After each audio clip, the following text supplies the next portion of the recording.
વારંવાર જમ્મુ કાશ્મીરના નારા લગાવવાથી તે તમારું નહીં થઈ જાય, ભારતે યુએનમાં પાકિસ્તાનને ફટકાર લગાવી। સંયુક્ત રાષ્ટ્ર ન્યુયોર્કમાં પાકિસ્તાનને ફરી એકવાર ફજેતી થઈ હતી અને શરમજનક સ્થિતિ સર્જાઈ હતી। વિશ્વભરમાં ઇસ્લામોફોબિયા સામે લડવા માટે આંતરરાષ્ટ્રીય દિવસની ઉજવણી માટે ચાલી રહેલી યુએનની બેઠકમાં પારવથાન એનીએ પાકિસ્તાનની ટીકા કરી હતી। પાકિસ્તાનને જમ્મુ કાશ્મીરનો મુદ્દો ઉઠાવવો ભારે પડ્યો હતો। આ મામલે ભારતે કહ્યું કે પાકિસ્તાનની કટ્ટરવાદી માનસિકતા જાણીતી છે, તેની કટ્ટરતાનો રેકોર્ડ પણ દુનિયાની સામે છે। યુએનમાં ભારતના સ્થાયી પ્રતિનિધિ પારવથાન એની હરીશે 14 માર્ચના રોજ જમ્મુ અને કાશ્મીર પર પાકિસ્તાનના દાવાઓ અને નિવેદનોની આકરી ટીકા કરી હતી।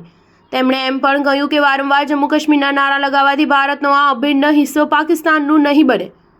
પારવથાન એનીએ સ્પષ્ટપણે કહ્યું કે જમ્મુ અને કાશ્મીર હંમેશાથી ભારતનું અભિન્ન અંગ છે અને રહેશે। યુએનમાં પાકિસ્તાનના તાજેતરના નિવેદન પર ભારતની પ્રતિક્રિયા વાંચતા પારવથાન એની હરીશે કહ્યું કે તેમની હંમેશાની આદત મુજબ પાકિસ્તાનના ભૂતપૂર્વ વિદેશ સચિવે આજે ફરી એકવાર ભારતીય કેન્દ્રશાસિત પ્રદેશ જમ્મુ અને કાશ્મીરનો બિનજરૂરી ઉલ્લેખ કર્યો છે।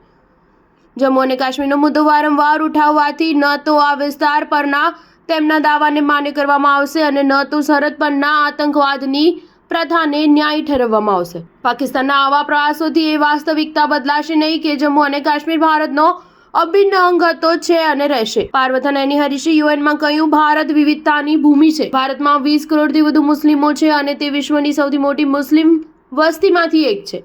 મુસ્લિમો વિરુદ્ધ ધાર્મિક અસહિષ્ણુતાની ઘટનાઓની નિંદા કરવામાં ભારત યુએનના સભ્ય તરીકે એકજૂટ છે। હરીશે એમ પણ કહ્યું કે ધાર્મિક ભેદભાવ, દ્વેષ અને હિંસાથી મુક્ત વિશ્વને પ્રોત્સાહન આપવું એ હંમેશા ભારત માટે જીવન જીવવાનો માર્ગ રહ્યો છે। સ્ટાર ન્યૂઝ 7 હંમેશા સચ્ચાઈની સાથે।